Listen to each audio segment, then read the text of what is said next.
वो डर फिर से लौट आया है जिसने दुनिया को हिलाया था। फिर से नकाब जरूरी होगा, हाथ मिलाना भी बंद होगा। भीड़ में अब फिर खतरा है, फिर से सन्नाटा पसरा है। कुछ भूल गए थे हम पहले की बात, अब वही गलती कर बैठे पांचवी बार। कोविड का साया फिर गहरा है, हर कोने में फिर से पहरा है। न चीनी बचे न हिंदुस्तानी, वायरस न देखे कोई कहानी। सड़कों पे जोश था पर अब डर है, फिर से दवाइयों की बढ़ गई कदर है। खांसी अब आम नहीं रही, हर छींक अब शक के घेरे में है। सैनिटाइजर की महक फिर जानी पहचानी लगती है। बिना मास्क के बाहर जाने में मेरे भी फटने लगती है। जिन्होंने अपनों को खोया था वो फिर से कांप उठे हैं यादों में। कब्रिस्तान और शमशान की भीड़ याद है, वो मंजर फिर लौट आया आंखों में। ये सिर्फ बीमारी नहीं एक चेतावनी है, समझो ये लहर नहीं एक कहानी है।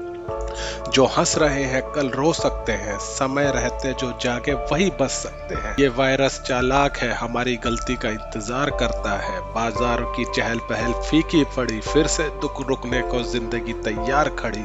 टीवी पे फिर से वही ब्रेकिंग न्यूज, कोविड केस बढ़े यही है आज की सबसे बड़ी व्यूज। सिर्फ सरकार जिम्मेदार नहीं है इसमें, हर इंसान को निभानी भूमिका इसमें। समय है अब भी चेत जाओ, फिर से जिंदगी की कीमत पहचान जाओ। फिर से मास्क, फिर से दूरी, फिर से जिम्मेदारी, फिर से मजबूरी।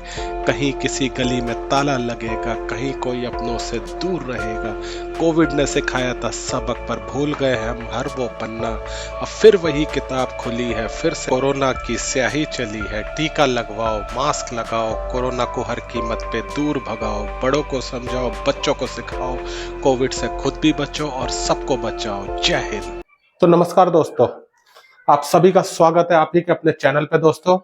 और अभी आप लोगों के लिए इतना शानदार इंट्रो आपको मैंने सुनाया। अगर आप लोगों को अच्छा लगा हो तो वीडियो को लाइक करें, चैनल को सब्सक्राइब जरूर करें दोस्तों। सब्सक्राइब का सिर्फ एक बटन दबाना होता है, कोई इसके पैसे नहीं लगते, लेकिन हमारी ताकत बढ़ जाती है दोस्तों। फालतू चैनल्स भी आप सब्सक्राइब करते ही हैं, लेकिन वीडियो देखना कंपलसरी तो होता नहीं। तो ऐसे ही होता है दोस्तों, सब्सक्राइब का बस आपको एक बटन ही दबा देना है, तो जरूर दबाएं ताकि हमारे नंबर बढ़े और उन नंबर से हम कहीं भी जाए तो हमारी वैल्यू हो। तो आपके लिए ग्राउंड रिपोर्ट आती है और आज हम कुछ एक अलग टॉपिक पे बात करने जा रहे हैं दोस्तों, जिसका खतरा पूरे विश्व पे मंडरा रहा है और हमारी इंडिया में भी इसके संकेत मिल रहे हैं। तो आज हम जिस टॉपिक पे बात करने जा रहे हैं वो है कोविड-19। जी हाँ, ये वायरस एक बार फिर से एशिया के कई देशों जैसे इंडिया, सिंगापुर और चाइना में अपने पैर पसार रहा है। इस वीडियो में हम आपको बताएंगे कि ये नई लहर क्यों आई, इसका असर कैसा है और हम इससे कैसे बच सकते हैं। तो चलिए शुरू करते हैं। तो दोस्तों, कोविड-19 के बारे में तो आप सब जानते ही हैं। 2019 में इसने क्या हाल किया था, लॉकडाउन हुआ, कितने लोगों की जानें गई, इस सब चीजों से तो आप रूबरू हैं। तो उसके ऊपर हम डिटेल में बात नहीं करेंगे। हम अब आज जो बात करने जा रहे हैं वो ये है कि जब हम सोच रहे थे कि शायद ये खतरा खत्म हो चुका है, ये वायरस एक नए रूप में वापस आ गया है। आज हम फोकस करेंगे 3 देशों पर, इंडिया, सिंगापुर और चाइना, जहां केसेस एक बार फिर से बढ़ रहे हैं। तो चलिए पहले एक क्विक ओवरव्यू लेते हैं। सिंगापुर में मई 2025 के पहले हफ्ते में 14,200 केसेस रिपोर्ट हुए, जो कि पिछले हफ्ते के मुकाबले 28% ज्यादा है। हांगकांग में भी केसेस बढ़ रहे हैं, जहां पॉजिटिविटी रेट 1.7 से बढ़ के 11.4 हो गया है। और चाइना में भी टेस्ट पॉजिटिविटी रेट डबल हो चुका है। इंडिया की सिचुएशन की बात करें तो अभी सब कुछ कंट्रोल में है, लेकिन फिलहाल 257 केसेस हुए और अभी कोई ज्यादा खतरे की घंटी नहीं हुई है। अगर अभी इसको सावधानी हम बरत ले तो हम सेफ रह सकते हैं दोस्तों। तो आगे बात करें तो सिंगापुर से शुरू करते हैं। वहां हेल्थ मिनिस्ट्री ने कहा है कि केसेस में 28% का, दोस्तों 28% का जंप हुआ है, जो कि वेनिंग इम्यूनिटी, इसका मतलब होता है इम्यूनिटी में कमी आ गई है और नए वेरिएंट जैसे कि LF7 और NB1.8 की वजह से हुआ है। ये दोनों वेरिएंट जो हमारे पुराना था JN1 के ही डिसेंडेंट है, जो 2024 में उभरा था। हॉस्पिटल एडमिशन भी 30% बढ़ गए हैं, लेकिन गुड न्यूज ये है कि ये ज्यादा खतरनाक नहीं है, मगर हाई रिस्क ग्रुप जैसे कि एल्डरली और बूढ़े बूढ़े जो लोग होते हैं, सीनियर सिटीजन, उनको ध्यान रखना होगा। सिंगापुर में तो लोगों को बूस्टर डोज लेने के लिए भी कहा जा रहा है, क्योंकि बहुत से लोगों ने पिछले साल बूस्टर नहीं लिया। तो दोस्तों, अगर आप लोगों ने भी अगर बूस्टर डोज नहीं लगवाया है तो आप इसको एक उसके तरह ले, एक प्रिकॉशन की तरह की लगवा लें इसे, क्योंकि ये आपकी इम्यूनिटी स्ट्रांग करेगा। जो इम्यूनिटी हमारी वीक हो चुकी है फिर से स्ट्रांग हो जाएगी। तो इसीलिए गवर्नमेंट ने पब्लिक को मास्क पहनने के लिए, सोशल डिस्टेंसिंग के लिए भी वहां पर सलाह दे दी है सिंगापुर में। अब बात करते हैं चाइना की। तो China centre for disease control ने कहा है कि मार्च से मई 2025 तक पॉजिटिविटी रेट 7.5 से बढ़ के 16.2 हो गया है, जो कि लास्ट समर के पीक के बराबर है। इसके साथ ही चाइना में एक और वायरस है HMPV, जिसका नाम है ह्यूमन मेटान्यूमो वायरस। ये भी स्प्रेड हो रहा है, जो कोविड जैसा सिम्टम देता है, और ये ज्यादातर बच्चों को हो रहा है। तो वह बच्चों के हॉस्पिटल जो है ओवरलोडेड हो गए हैं। तो चाइना में अथॉरिटीज नए मॉनिटरिंग सिस्टम बना रही है, जैसे कि अननोन पैथोजन को जल्दी डिटेक्ट किया जा सके। और पिछले साल के मुकाबले ये एक प्रोएक्टिव अप्रोच है। लेकिन सोशल मीडिया पे कुछ रिपोर्ट्स बोल रहे हैं कि हॉस्पिटल और जो कब्रिस्तान वगैरह होती है, क्रीमेटोरियम, वो भर चुके हैं दोस्तों, जो कि थोड़ी चिंता की बात है। और चाइना ने एक व्हाइट पेपर भी रिलीज किया जिसमें उन्होंने कोविड के लिए यूएस को ब्लेम डाला है। और इंडिया की अगर बात करें तो अभी सिर्फ 257 है एक्टिव केसेस। तो कोई इतनी बड़ी पॉपुलेशन के लिए देखा जाए तो बहुत कम केसेस है। लेकिन हेल्थ मिनिस्ट्री के मुकाबले ये है कि उन्होंने ये कहा है कि कोई नई वेव अभी नहीं आई है।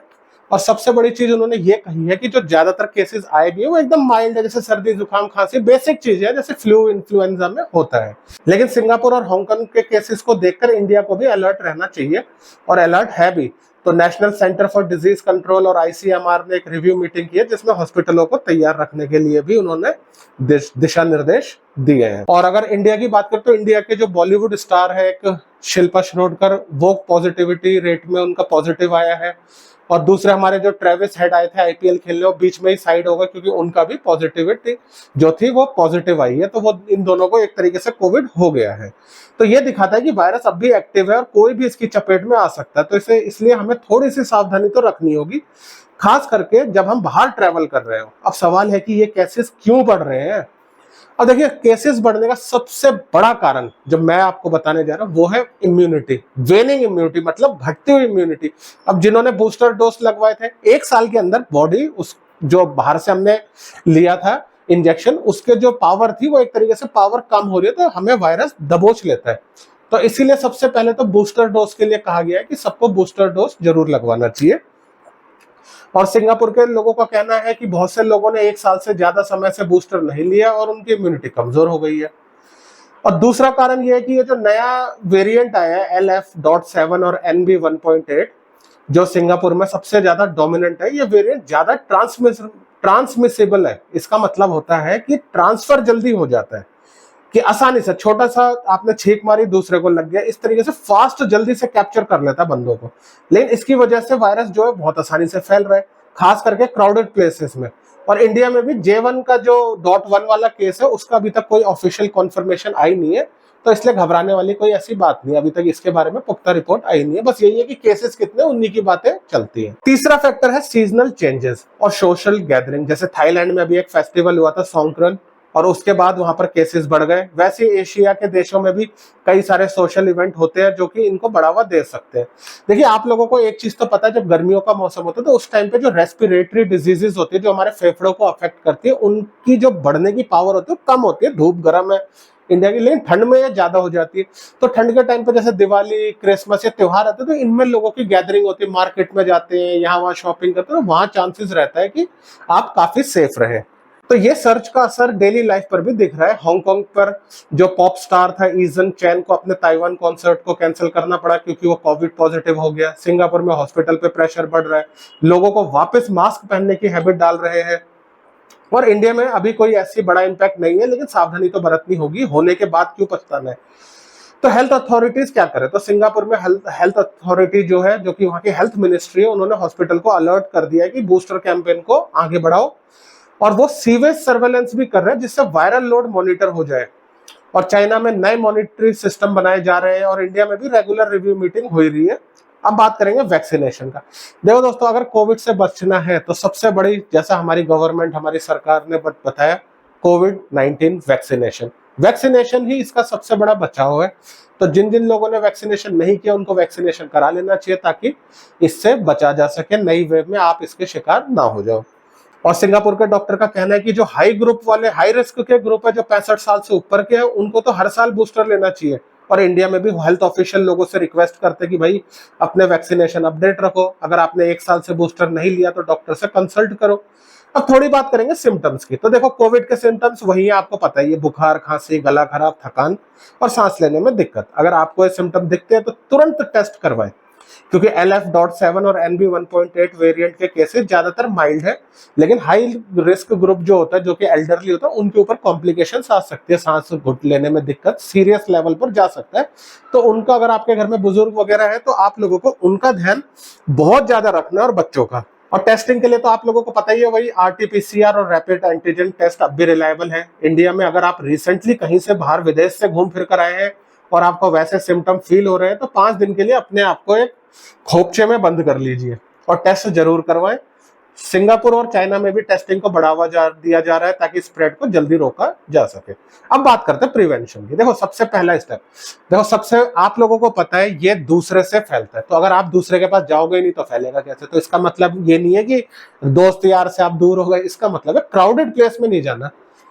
और अगर आप जा भी रहे हैं, सबसे पहले मास्क, तो मास्क मैन से ये सीख लो मास्क पहनना, ठीक है? तो मेरी को भी हैबिट है इन चीजों की, मैं भी मास्क लगाता हूं, आप भी मास्क लगाएं। दूसरी चीज सैनिटाइजर, जो कि कोविड से पहले मैं तो जानता नहीं था कि ये भी कोई चीज है। कोविड आने के बाद मुझे पता चला कि सैनिटाइजर भी कुछ है। बैग में हमेशा रखता हूँ, आप भी रखें।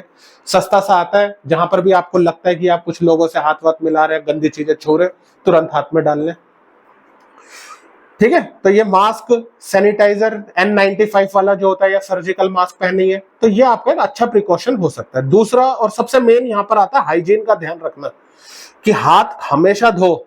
और जिन लोगों को बार बार अपना चेहरे को छूने की, घस-घस करने की आदत लगी हुई है कि कहीं मैं गंदा तो नहीं लग रहा, मेकअप, ये वो, अपने हाथों से बार बार चेहरे को ना छुए जब तक कि हाथ को आप सैनिटाइजर से ना धो ले। ये तब है जैसे बाहर कहीं से आ रहे हो तब, तो पहले हाथ धोइए फिर अपने चेहरे को छुइए, ठीक है ना? तो इससे आप काफी हद तक बच सकते हो। घर में भी अगर कोई आपका बीमार है तो उनके साथ क्लोज कांटेक्ट में मत आइए, थोड़ा दूर रहिए, ठीक है? और सबसे मेन मैंने जैसा बताया, सोशल डिस्टेंसिंग, ठीक है? भले ही यहाँ पर कहा जा सकता है कि लॉकडाउन वाला तो कोई सिचुएशन है नहीं, अगर आप में से बहुत लोग घबरा रहे होंगे, टेंशन हो रही होगी लॉकडाउन हो, तो ऐसा कुछ नहीं है। हमारी गवर्नमेंट काफी स्ट्रांगली इस चीज को पहले से ही प्रिकॉशन हमारे सबको वो बचा लेगी, हमें पता है।